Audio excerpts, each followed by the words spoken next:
All right, so passive income, huh? Everybody's looking for that magic bullet, right?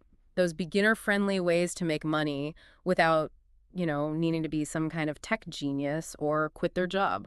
Yeah, and the thing is, it's not about magic, it's about strategy. And this podcast we listened to, this expert really hit the nail on the head. They weren't peddling some get-rich-quick scheme. It was refreshing, really. Right. It's about building something sustainable, something that can generate wealth over time, even if you start small. Exactly. It's more like planting seeds, not, finding a pot of gold at the end of a rainbow. Yeah. And they gave some really concrete ways to get started, which is what we're going to dive into today. Love it. And they didn't just say do this, they explained the why, which, let's be real, is what makes it actually stick. So, first up on our passive income hit list, affiliate marketing. I feel like everyone's heard of this, but this expert just made it click. It's about passion projects, right? Let's say you're all about those vegan recipes, always trying new stuff.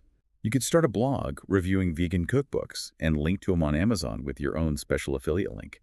Someone clicks, they buy, boom, you get a cut. Easy peasy. And you don't need a zillion followers to make it work. Even with a small blog or just using social media, the trick is to, find your niche, find your people, build that trust. Totally. This expert was all about authenticity. People can spot a fake from a mile away. If you genuinely love something, that shows. And people are way more likely to take your recommendations seriously. Preach. Plus, it's not just Amazon out there. We've got ShareSale, ClickBank. There's a whole world of affiliate programs for practically anything. So what are Yes. you passionate about? Exactly. What problems do you find yourself solving for your friends? That's your starting point. Okay, next up is my personal fave, digital products. I mean, who wouldn't want to create something once and sell it a gazillion times? Right. It's leverage, baby. Write an ebook, sharing your mad skills, create a course on something you're good at, even design some cool templates. The beauty is you create it once, and it can keep earning for you. Music to my ears. And luckily for us, there are platforms that make selling this stuff a breeze. The expert mentioned Etsy, Gumroad, super beginner friendly. You don't need to be a coding whiz to set up shop. It's true. They handle all the techie stuff so you can focus on the fun part, creating awesome stuff that people actually want. Exactly. Like, let's say you're a travel junkie, always planning trips, everyone's hitting you up for your itinerary. Package that knowledge into a customizable template, sell it online. People love convenience. For sure. Having a head start on planning a trip, that's gold, and people are willing to pay for it. Okay, that's $1 million idea right there. But I get it. Not everyone's a creator. Some people, they'd rather their money do the heavy lifting. And you know what? That's cool too. This expert had some killer insights on investing for beginners. Oh, yeah. And they focus on two things specifically: dividend stocks and real estate crowdfunding.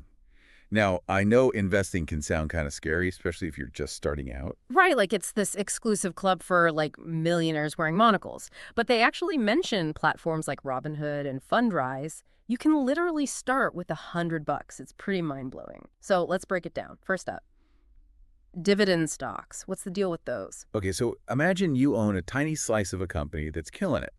As they make money, they share some of those profits with their shareholders. That's you. You're a part owner. Okay. And those payouts, those are dividends. Basically, you're getting paid just for holding on to the stock. So it's like your money's out there working for you even while you're catching some Z's. Okay. Pretty sweet deal.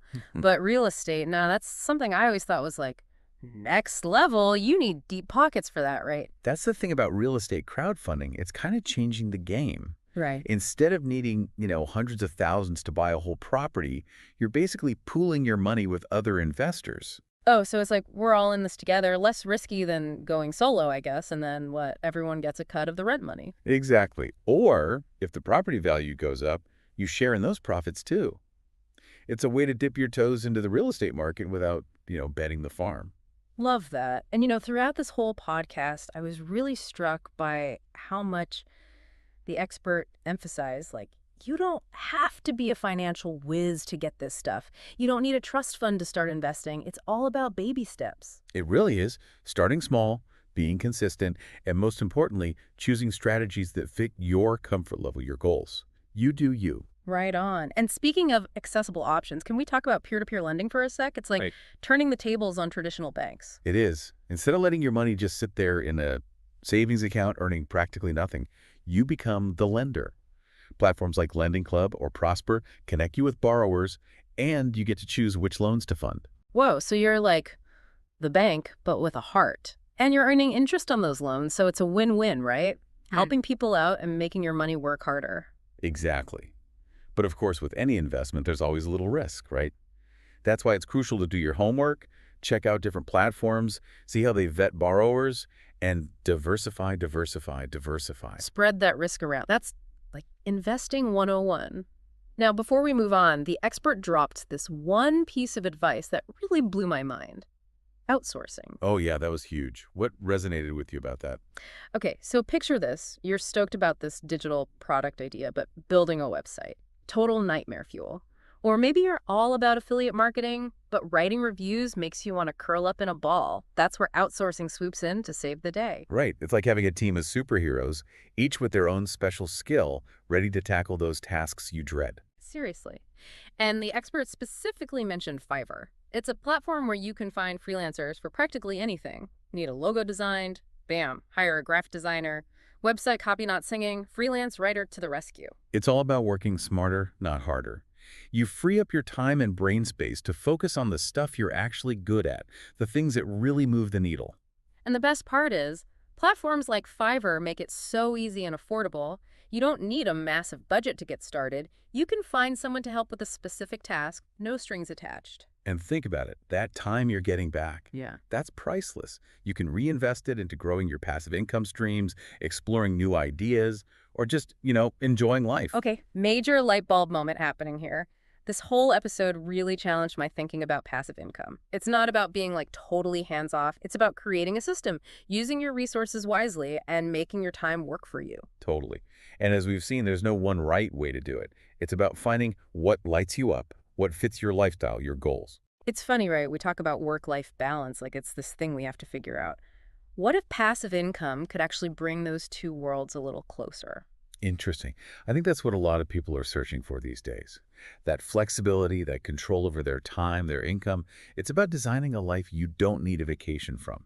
100%. Instead of being chained to that 9 to 5 grind, imagine creating a life where you're making money from stuff you actually enjoy on your own terms. Right. It's not just about escaping the rat race. It's about creating a whole new race, one where you get to choose the track, the pace, everything. Yes.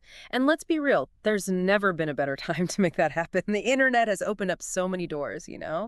We can build online businesses, sell digital products to people across the world. It's kind of wild when you think about it. It's true. And you don't have to do it all alone. We talked about outsourcing, but there are also like these amazing online communities, people sharing tips, supporting each other, celebrating wins. It's like turning a solo mission into a team effort, which is so much more fun, let's be honest. And it made me think about something the expert said. Passive income is about building wealth with less day-to-day effort, but it's not about being passive. Definitely not. It Yeah. takes work, dedication, constantly learning and adapting. But the beauty of it is you get to decide what that looks like for you. Exactly. Maybe it's spending a few hours a week building your brand online. Maybe it's investing in courses, learning new skills. Maybe it's outsourcing so you can focus on what you're truly passionate about. It's about creating a system that fits your life, not the other way around. So well said. And as we wrap up our deep dive today, I want to leave everyone with this. Passive income isn't just about the money. It's about freedom. It's about having more choices, more flexibility, more time for the things that truly light you up. Couldn't agree more. Mhm. So go out there, be curious, be resourceful, and don't be afraid to design a life that makes you excited to get out of bed in the morning. You got it. And hey, have some fun along the way. Until next time, everybody.